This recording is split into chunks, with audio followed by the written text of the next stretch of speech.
Hey everyone, this is Javi of the Inner Child Collective. Have you ever thought of starting your own podcast? Well, if so, Anchor is the easiest way to make a podcast. I've been using this platform for a while and I love it because it's free, easy to use, and it'll distribute your podcast for you so you'll be heard on Spotify, Apple Podcasts, and many more. But what's even better is that you'll get paid for all your hard work and dedication and with no minimum listenership. So, what are you waiting for? Download the free Anchor app or go to anchor.fm to get started.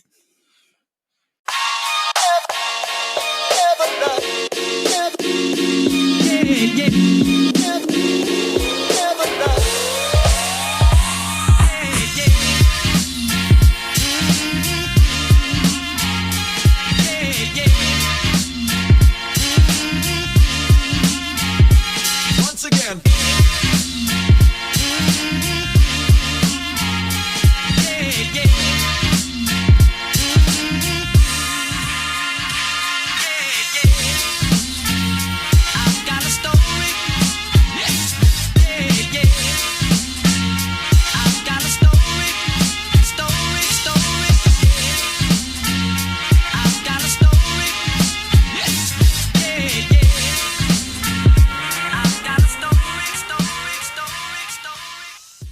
Hey everybody, this is Javi, and you are listening to the Inner Child Collective, where you and your inner child heal for the better. Welcome.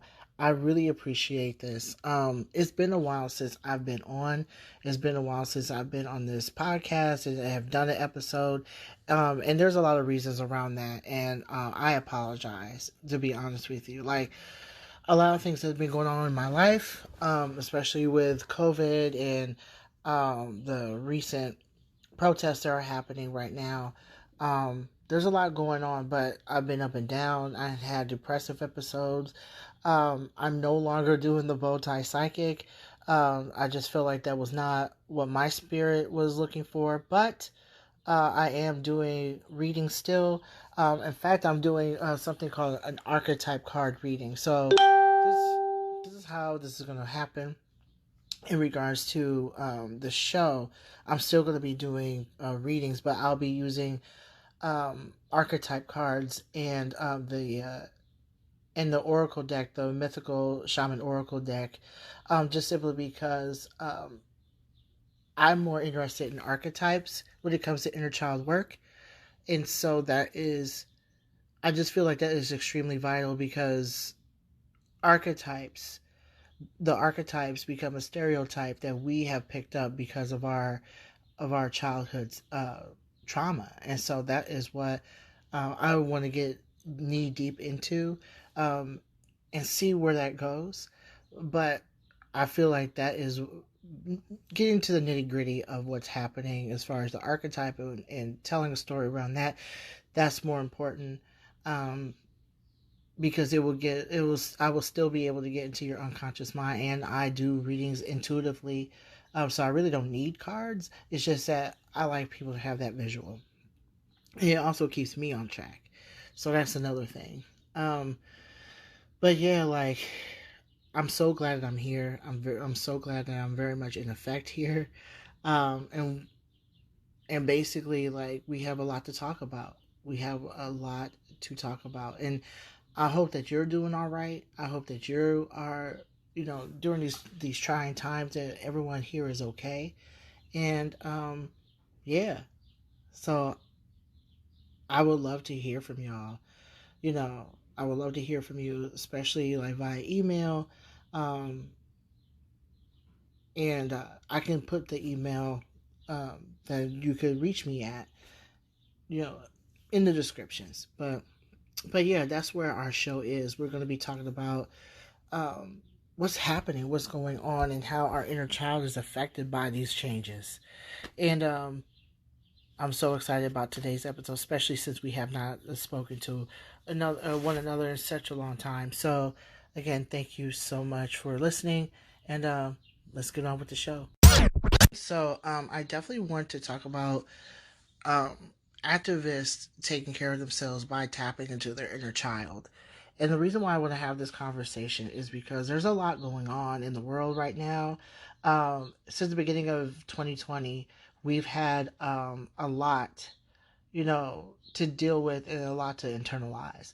So we have COVID for one. We have COVID-19, and the deaths that happened, soon after that. Like we've known or at least the U.S. government has known about COVID-19 since the beginning of 2020, January. At least our the current administration has known about this, and then we don't even know until March, so we don't have time to prepare. We are stuck at home. We are being placed under shut.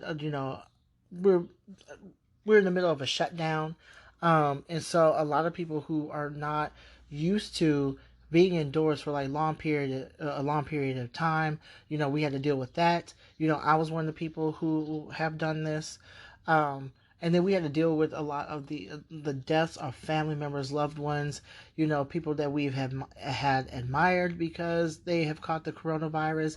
There's like a complete shutdown in regards to the system.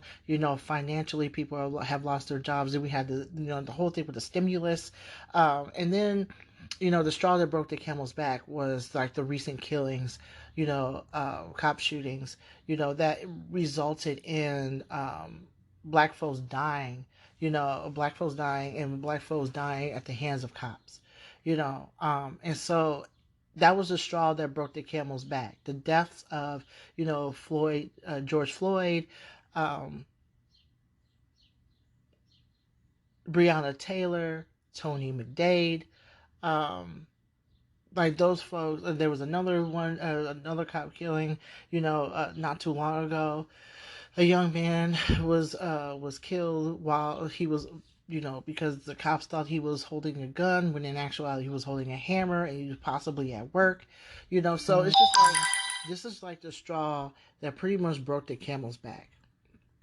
So a lot of people, decided to risk their safety to start protesting, to start speaking out. And it's like this resurgence of the Black Lives Matter movement. And so what ends up happening is that when we are putting ourselves in these positions, we're in fight mode. We're in extreme fight mode. We are out here. We are putting our lives at risk. At least people who are on the front lines, who are putting their lives at risk in order to say that our lives matter. Our lives matter, like Black Lives Matter. Black and brown people matter. Black trans lives matter. We don't deserve this, right? We don't deserve any of this. Now, like at the same, all this stuff that's happening now, we have all this stuff that's happening. I told you about the world events, and that's just like an abridged version of what's happening out here, right?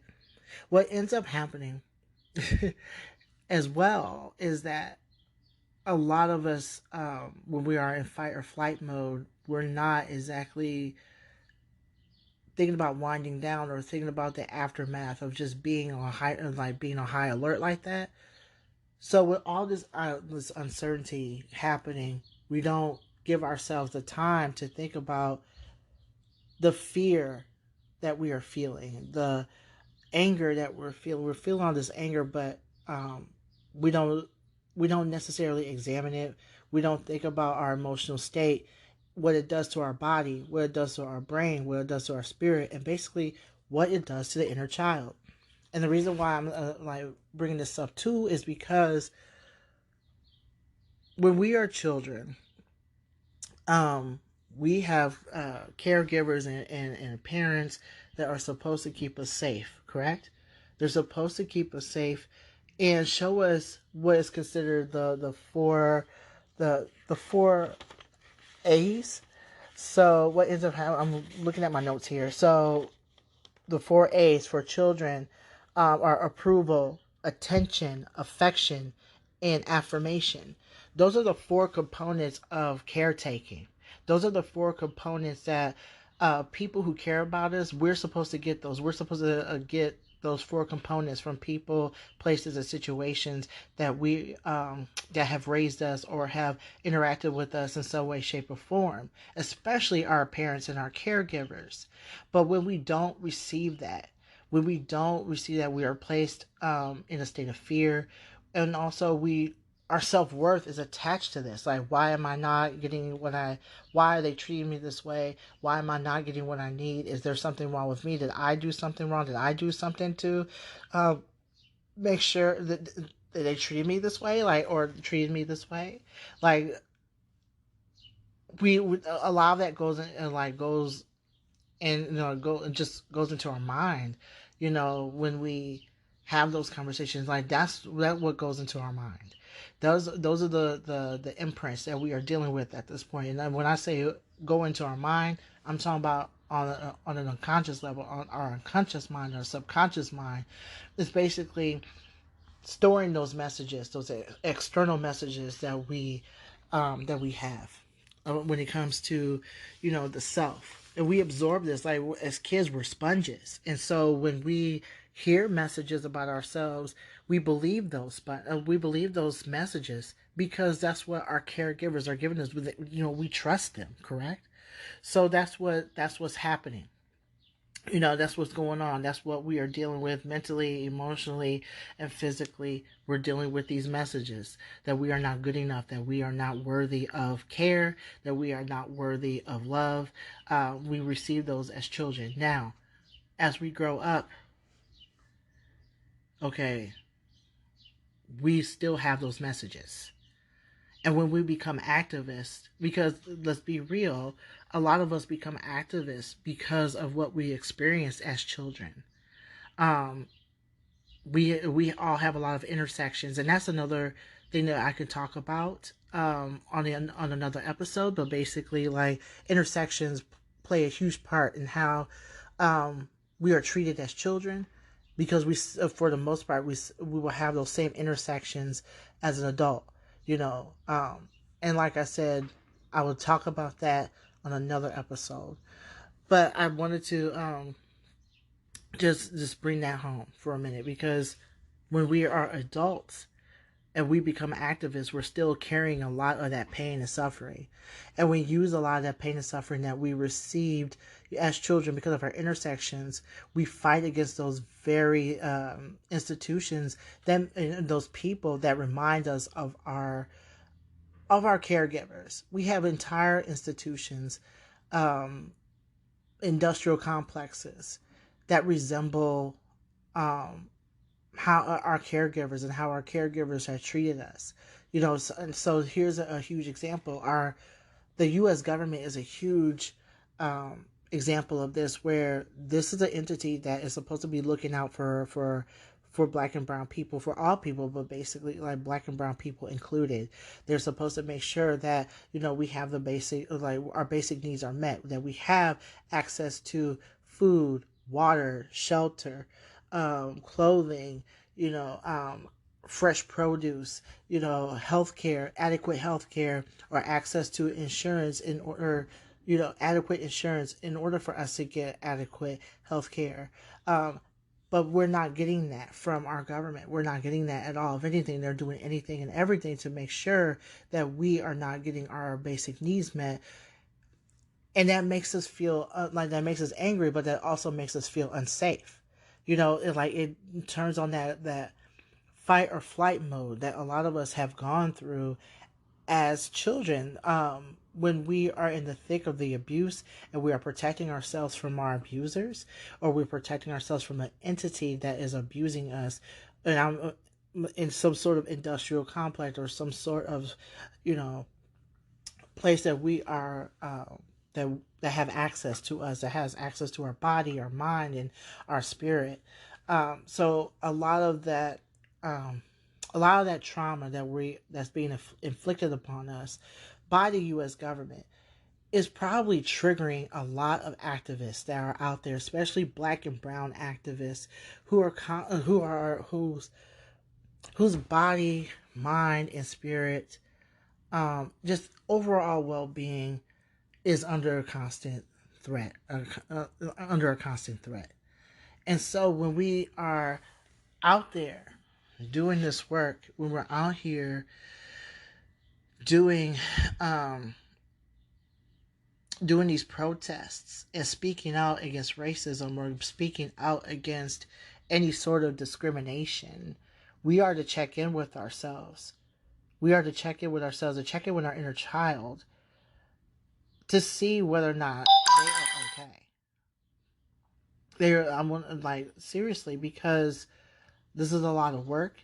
You are going to get tired. You are going to get triggered, because these entities remind us of, at least they remind me of, the very parents, or the caregivers, or the teachers, or anyone who has inflicted harm upon us simply because of who we are as a person. And I'm not just talking about, how we are, how we look on on the outside. You know what I mean? I'm talking about um, who we are on the inside as well. Intersection plays a huge part in how we are treated by those in power, how we're treated by our family members, who are, in a sense, people of authority in our immediate environment. Okay, those are the, like, we are just, think about, like, how our intersections, are how our blackness, or our skin color, how we speak, how we present ourselves, how we present our ideas, like, how those very things determine how we're going to be treated.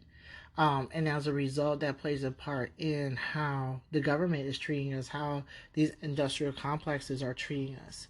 So this is why it's just so important to check in with yourself, to check in with how you're doing, to see how you're doing mentally and emotionally, if not just physically but mentally and emotionally, because you're doing, the folks who are out there, who are on these streets, they are being hit by cops. You are being hit by rubber bullets. You are being hit by spray, like pepper spray. You are being arrested. You are being beaten. And it's just because of all that stuff that's happening, and because of what's going on in this world, and what's happening to your body and your mind and your spirit. And on top of that, like, you're under constant attack, whether you are um, whether you're active out on the street or not, in regards to your activism, because, like, we're under constant threat because of this shift that is happening. We're under constant threat. Our bodies, our mind, and our spirit, even our spirituality is under constant threat, because they are consistently, and I mean when I say they, I'm talking about the powers that be. They are consistently using their power to undermine or even eliminate what they consider a threat, and that is the black and brown people, black and brown activists, those who stand up and speak out. And that can cause complex PTSD. That can cause depression. That can cause anxiety. That can cause, feelings of feeling unsafe. Our freedom and safety at this point is something that we are fighting for. And so we are to be aware of where we are mentally, emotionally, and physically, and spiritually. And we are to make sure that our inner child is okay. Because these systems are basically showing us on a regular basis everything that our parents have said to us, or our caregivers have said to us, or whatever entity that inflicted the trauma, what they have said to us. And that is, we don't fucking matter. You don't matter. That's what they're saying, like, you don't matter. No, no one cares about your opinion. No one cares about your freedom. No one cares about your opinion or safety. No one cares. That's what they're saying, and that's what they are wanting you to believe. These are the messages that these powers, these entities, these industrial complexes, through their behavior, this is how they feel about us. This is no different from an abusive parent. This is no different from that abusive teacher or that abusive um, caretaker or that abusive music teacher or like whomever caused that anxiety and caused that that put that message in your mind. Those are the people who remind us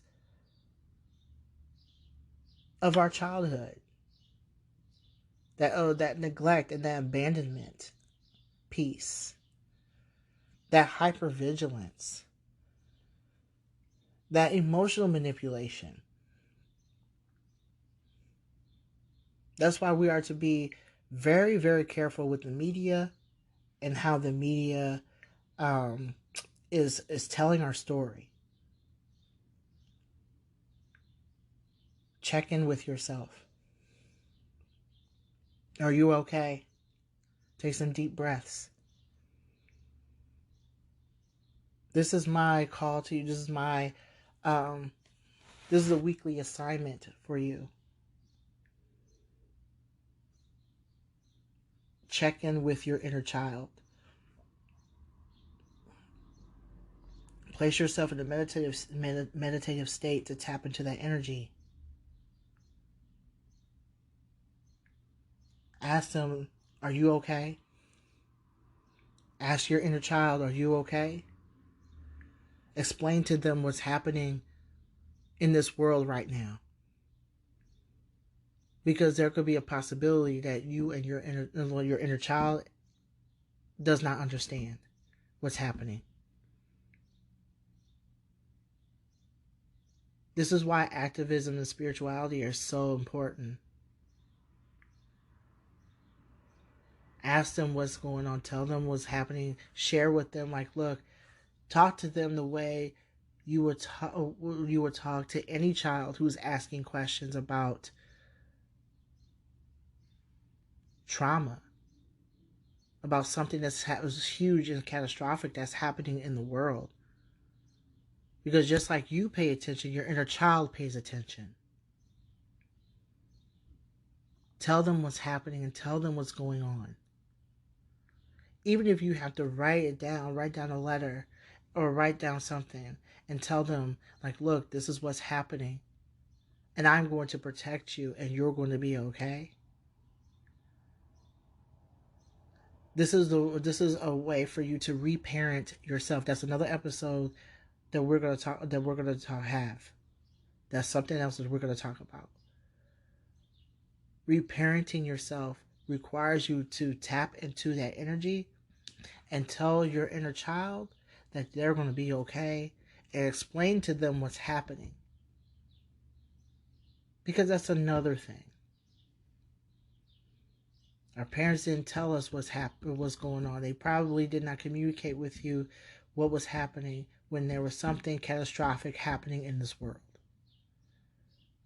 So do the same for your inner child. Tell them what's happening and tell them what's going on and talk to them the way you would talk to any other child who's trying to understand what's happening. And then tell them you're going to take care of them. That you are going to be okay. Therefore, they are going to be okay. Tell them you love them and tell them that they are not going to struggle or suffer the way you did.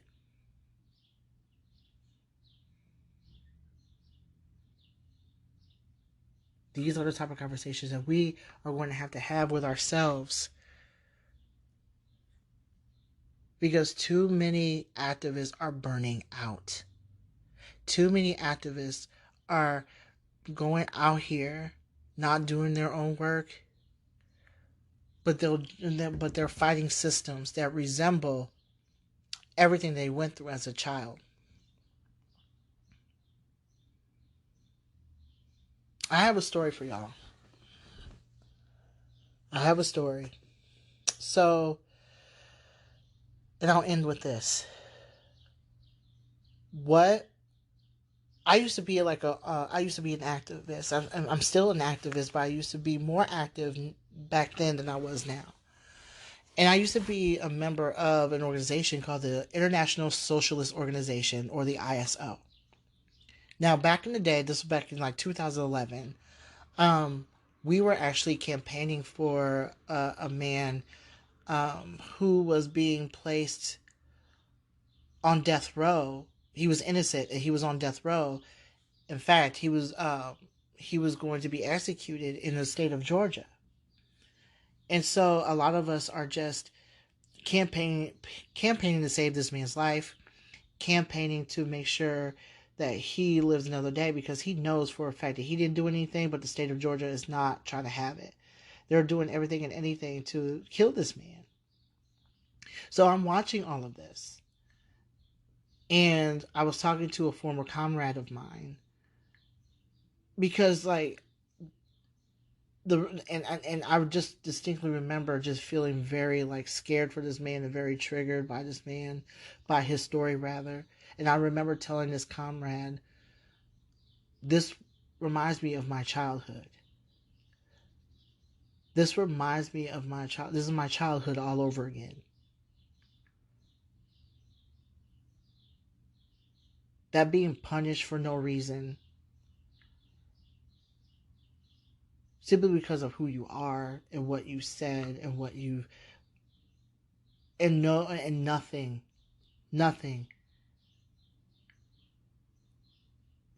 helps when it comes to explaining yourself and saying you didn't do anything.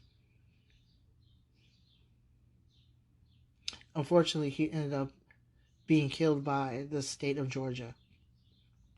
This innocent man was taken from this world. But it's stuff like this that triggered me because it reminded me of the time where I felt like I was being punished for no reason.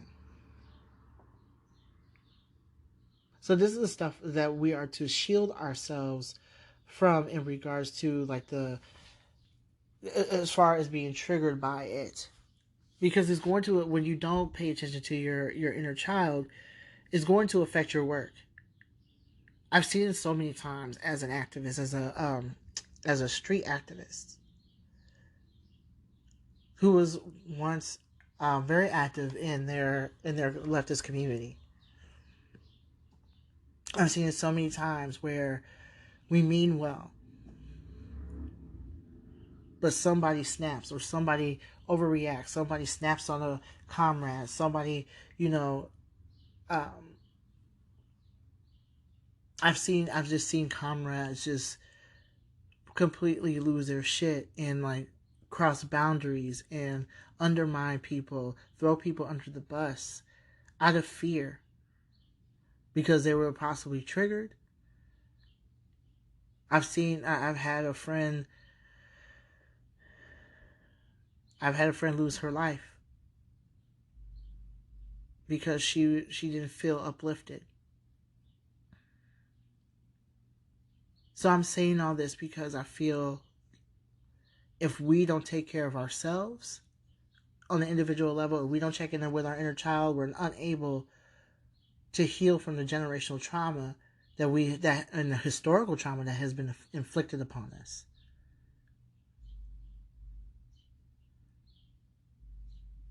And if we don't heal as a people, if we don't heal individually, we're going to get fucked up. And all the work that we have done as activists is going to be in vain because we are not healthy. You cannot help anyone else on a political scale if you're not spiritually connected to your inner child. And you're not spiritually connected to your spirit enough to learn how to take care of yourself. So that's all I wanted to say for the first part of this episode. If you resonated with it in any way, shape, or form, by all means, let me know. My email, you can let me know by email. My email is theinnerchildcollective at gmail.com. Again, the inner child collective at gmail.com. If y'all have any questions or comments, I would love to hear from y'all. And yeah, That's all I need to say about that. So, again, please reach out to me if y'all have any questions or comments. And I'll put that information, at least the contact information, in the descriptions. So now, let's get ready for our inner child energy reading. I'll be right back.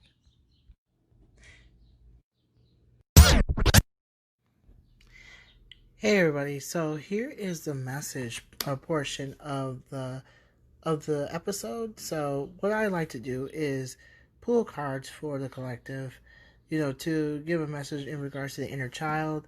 And I love using, as I said before, the archetype cards. So that's what I'm going to be doing. So I pulled a couple of pulled a card uh, as far as the archetype. I also pulled a word of encouragement from a deck called the Mystical Shaman Oracle card deck. So I'm just going to go ahead and get started. Be sure to click to share this episode or to leave a comment if you resonate with this in any way, shape, or form, this message. So the first card we have, what I'm going to be reading, is the archetype card. And what we received for the collective today is the companion card. So there's a light attribute. We have light attributes and shadow attributes.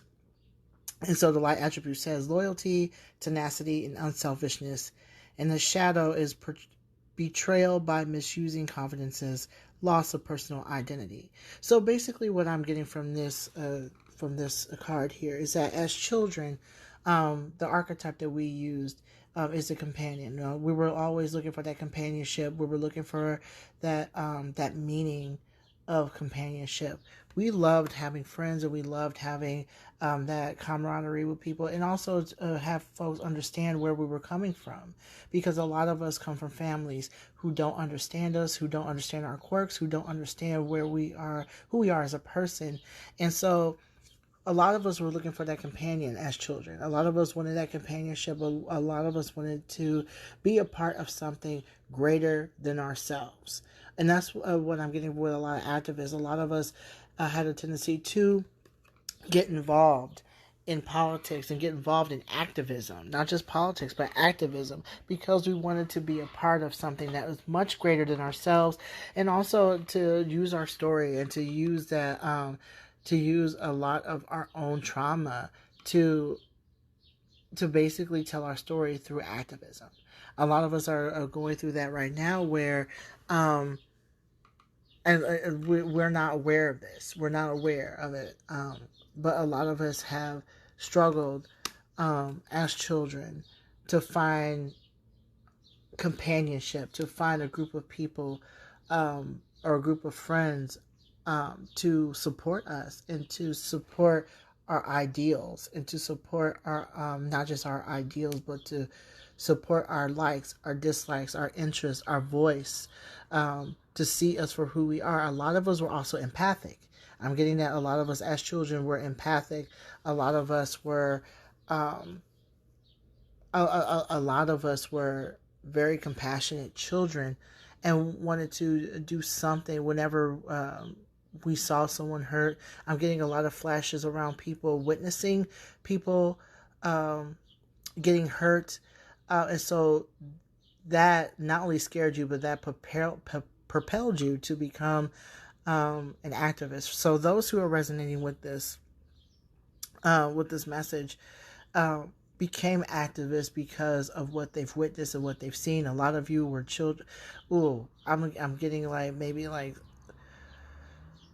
I'm getting 6 or 7 years of age, where a lot of us were either witnessing someone getting hurt, or we ourselves have gone through it, and we use a lot of that pain and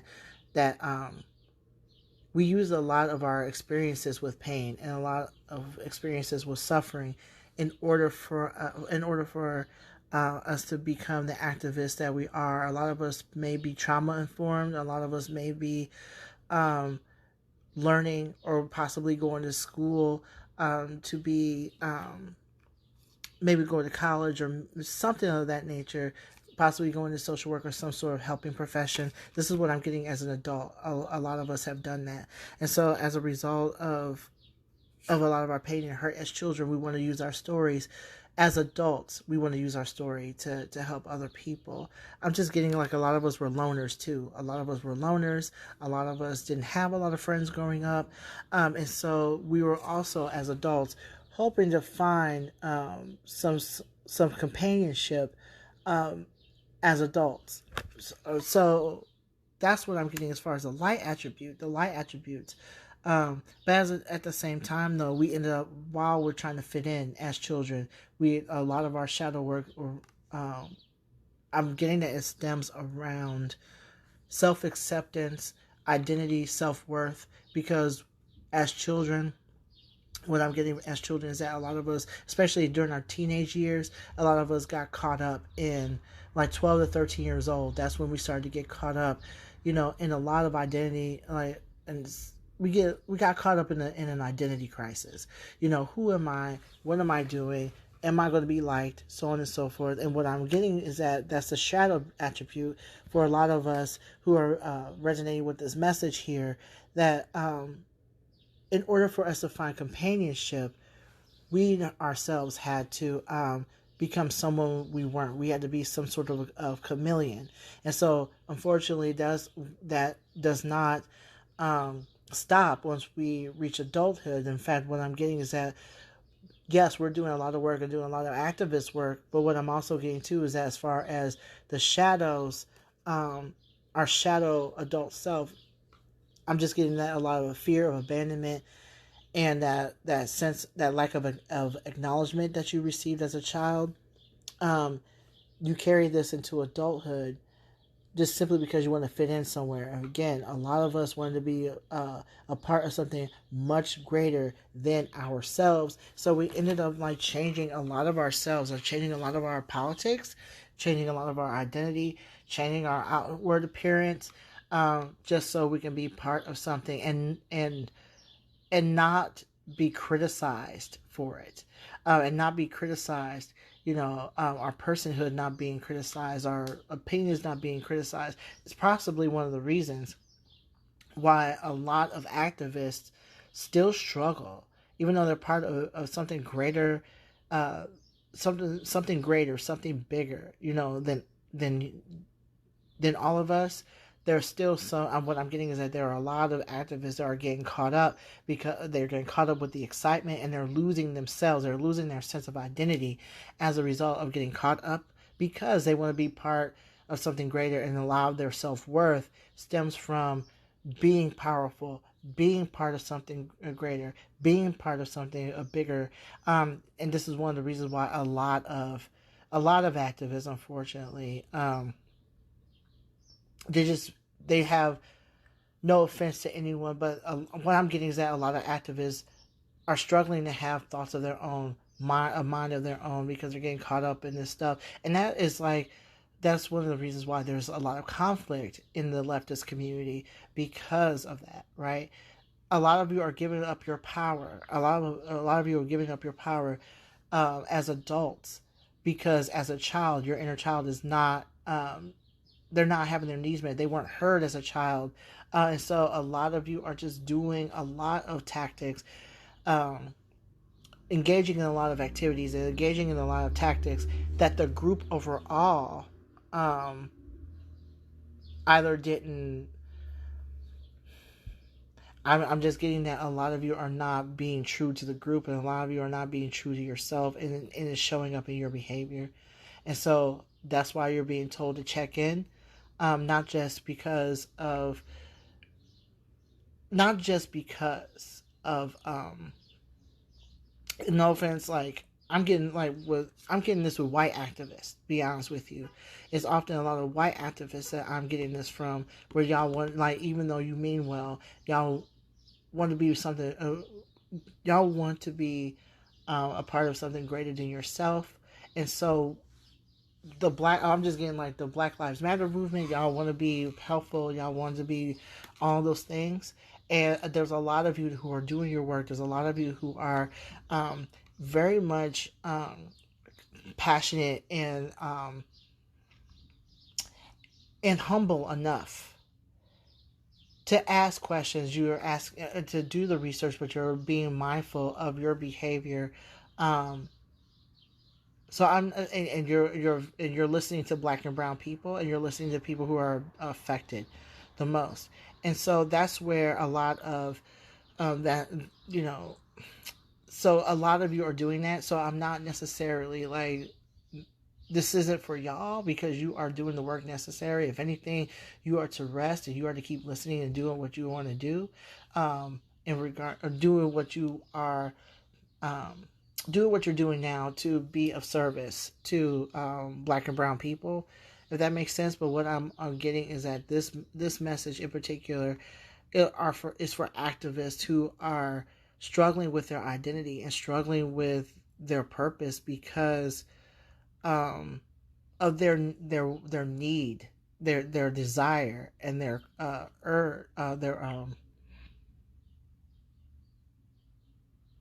I can't find the word right now, but basically like their desire to be greater than be a part of something greater. And the Black Lives Matter movement is extreme, like it's extremely um it's something that we were looking for, and something that was a long time coming. But as far as um, you're participating in it, um, I'm just getting that you are to continue to be humble, and to listen, and to continue to educate yourself, and not get caught up in they get caught up in the rallies, and they get caught up in the marches and the protesting, because I'm getting this image of someone.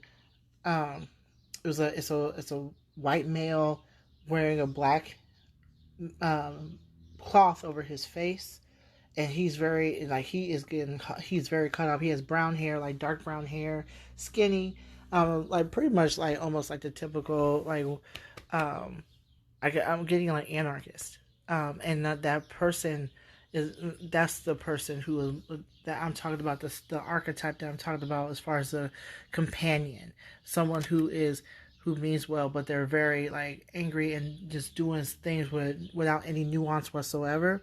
That's what I am getting from with this message, to basically stay humble, and to be humble, and to check in with yourself,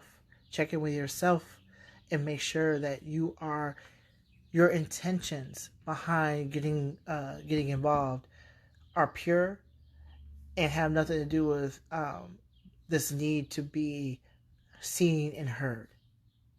If anything, if any of that makes sense. So that's what I'm getting with the companion card right here. As far as the archetype, a lot of y'all have the companion archetype, and very much is becoming a stereotype as a result of you just pretty much engaging in that archetype, in that energy, and picking up those attributes as a companion, and just running with it. So that's what's happening here. And so while you're doing the protesting, and while you're doing commendable work alongside Black and brown people, make sure that your intentions are pure, and that you are healed, or beginning to heal, or using this opportunity to look at your inner child, and to heal from whatever trauma that you have gone through, that any sort of trauma that involves you feeling like you have to be a part of a group, or be a part of something political, or you are doing something for other people in order to feel good about yourself as a person. Otherwise, a lot of your work, the political work, is just going to be for you. It's just for show. You're being performative. And I'm not talking about all white folks doing this, or all white protesters doing this, or activists doing this, because there are people who are actually checking themselves on a regular basis. And those are the people I'm not talking about or addressing, because you are doing the work. I'm talking about people who have not given themselves the opportunity to do their own inner child work, and then they're becoming activists. And a lot of the things that they are, and a lot of the things that they haven't healed from. I'm talking about those white activists, or those activists in general. I'm really am getting like a white activist. who has not done their work and is pretty much causing them to harm themselves harm, more so than not. So that's what I'm getting from for the companion card. You are to check in with yourself, check in with yourself, check in with your inner child, and ask your inner child and how they're doing and tell them what's happening. And also do that. I'm just getting like there's a lot of heart chakra stuff going on, so that tells me right there that there's a lot of hurt around, a lot of unhealed hurt around not being accepted. There's a lot of hurt around not being accepted. There's a lot of hurt around being or not being seen as a viable person for this movement. So that is something that I'm going to leave with you, um, as far as the companion in the archetype. Okay, if you need to listen to it again or you need clarification, by all means, let me know. Okay, but that's what I'm getting. Now, as far as the words of encouragement, I'm getting lightning. It is upside down. So if it's upside down, that means there's a medicine behind it, right? The medicine is what you are to be paying attention to and looking at in order to like pretty much heal or at least come to this acknowledgement of what what's going on. And so what I'm getting for the lightning card is upside down like this. You are to like what I'm getting is that be aware of your temper, be aware of your emotional state. Do not get caught up in the emotional state as far as you causing harm to other people. You're getting caught up in the rally, you're getting caught up in what's happening. And the word of encouragement is to not get caught up in what's happening to the point where you are hurting yourself or you're putting yourself in harm's way. Basically, just breathe, remain calm, and just I'm just getting to just control, like literally control your emotional state. Could literally control your emotional state, um, especially when it comes to property and riding and things like that. Please watch out and please be sure that you are listening to black and brown people before you bust a window or before you do any sort of tactic that would get them into trouble or to get you into trouble. Because by the end of the day, like I'm just getting from spirit, like the passion is there, but it's to be contained and to be controlled to the point where your emotional state is not being, as an activist, your emotional state is not being run by the actual event, but you're able to have enough logic to step back and say, like, look, maybe this tactic doesn't work, maybe that tactic works. This is about brainstorming and having enough common sense and having enough control of your emotional state to just not up and do some shit that's going to get everyone hurt. So that's what I'm getting from this. Like the light, I'm just getting like just to breathe and to keep moving, but don't get caught up. If you are getting caught up, ask yourself what is driving that, because it's usually something that's going on with the inner child, or their needs not being met, or their them not having the opportunity to express their emotions in a way that's healthy, or they're not able to, or maybe as a child you were not able to fight for yourself at one point, but now I'm just getting like just be aware of your emotional state and use it to empower yourself in a way that is not going to get yourself hurt and also make your politics better, because now you have the now that you've done your healing or you've done that check-in, you are not taking things so personal to the point where you are becoming defensive and you're not doing your job as an activist. So what I'm getting from both cards here is that yes, be an activist. Go ahead and do you, be you all day, what it do. But what I am getting from this is that if you are a white activist, white activist in particular, check in with your inner child, check in with yourself, so you are not making a decision that is ultimately going to cause harm to a person who is melanated and colonized.